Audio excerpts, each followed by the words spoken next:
આદરણીય સંતો અને વાલા સત્સંગી બંધુઓ, હું બહુ સારો વક્તા નથી હો.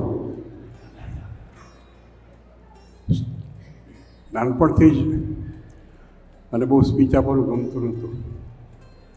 જ્યારે ફર્સ્ટ ટાઈમ 13 વર્ષની ઉંમરે કેન્યા જવાનું થયું અને એ વખતે પરદેશ જવું ને એ બહુ મોટી વાત હતી. શોભાયાત્રા કાઢી હતી વિદાય વખતે. આવ્યો ત્યારે શોભાયાત્રા કરી હતી 18 ઘોડાની ગાડીમાં બાપુજીએ કહ્યું.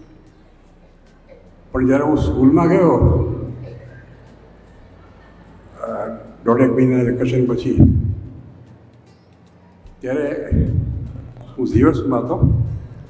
એટલે પ્રિન્સિપલે એનાઉન્સ કર્યું કે એસેમ્બલીમાં કે tomorrow we'll have some speech from Tejendra. He has been to Kenya for 1 month. We'd like to hear something from him. મને તો અકળામણ થઈ ગઈ. આપણને બહુ બોલવું ગમે નહીં એટલે મેં ઉપાય કર્યો. 2-3 દિવસ સ્કૂલ ગયો જ નહીં હું.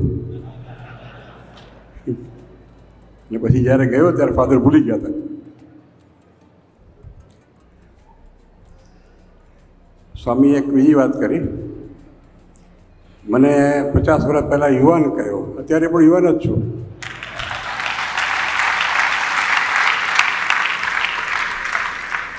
યુવાન અને ગળાનું ડેફિનેશન બહુ સરસ છે, સમજવા જેવું છે. યુવાન કોને કહેવો? કે જે માણસ ભલે ઉંમરથી વૃદ્ધ હોય, શરીરે અશક્ત હોય, પણ ફ્યુચરનું પ્લાનિંગ કરે ને કે હવે મારે નેક્સ્ટ શું કરવાનું છે, એને યુવાન કહેવાય. અને જે માણસ ભલે યુવાન હોય પણ એ વાતો કરે ને કે હવે શું થવા બેઠું છે, અમારા વખતમાં આમ હતું, હવે આ થઈ ગયું છે, આ થઈ ગયું છે, નેગેટિવ વાતો કરે ને એ ગરડો. એટલે હું યુવાન છું.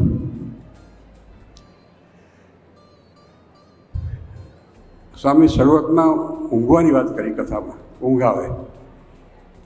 ઊંઘ આવવાનું કારણ કંટાળો નથી. ઊંઘ આવવાનું કારણ 2 હોય છે. એક તો કથા સાંભળીએ ભારત લીલાચિત્રો એટલે એક ટ્રેન્ક્યુલિટીનો સ્ટેજ આવી જાય, અને ટ્રેન્ક્યુલિટીનો સ્ટેજ આવે એટલે ઊંઘ આવે, સ્વાભાવિક છે. અને બીજું કારણ ટાઈમ ડિફરન્સ થાય ને, ઇન્ડિયાથી આવીએ એટલે ઊંઘ આવે, એ બીજું કારણ છે. એકવાર મેં વાંચેલું કોઈ જગ્યાએ, આપણી જ સંપ્રદાયની વાત છે, કે મહારાજે એમ કહ્યું કે સભામાં કોઈને ઊંઘ આવે તો બાજુમાં બેઠેલો હોય ને એને જગાડે. આ પહેલો સ્ટેજ છે. છતાંય ઊંઘ આવે તો સભામાંથી ઉઠીને દંડવત કરીને પછી પાછું બેસવું. છતાંય ઊંઘ આવે તો છેલ્લે જઈને ઊભા ઊભા કથા સાંભળવી.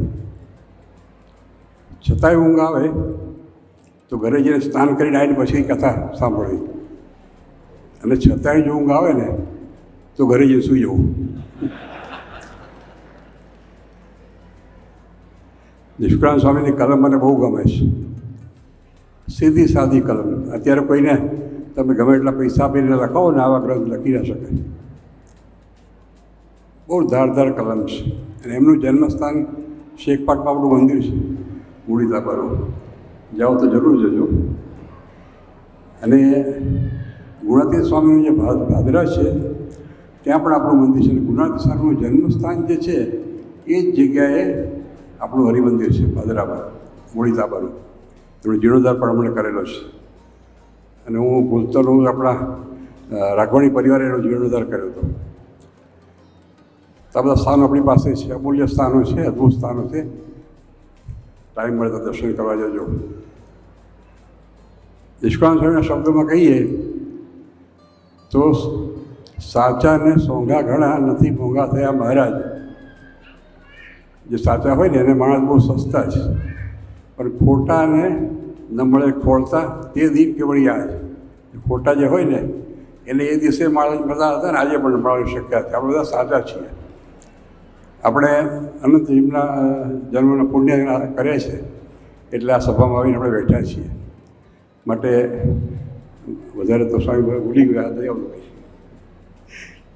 એટલે મેં સ્વામી પહેલાં કહ્યું હતું મને ઘડી ઘડી માઇક ના આપતા, કારણ કે સ્કૂલમાં તો કોઈ દિવસ નહોતો આવ્યો, આપણે સભામાં ના આવવું ના ચાલે. ખૂબ આનંદ થાય છે. એક અદ્ભુત ઉત્સવનો આપણે આનંદ માણી રહ્યા છીએ.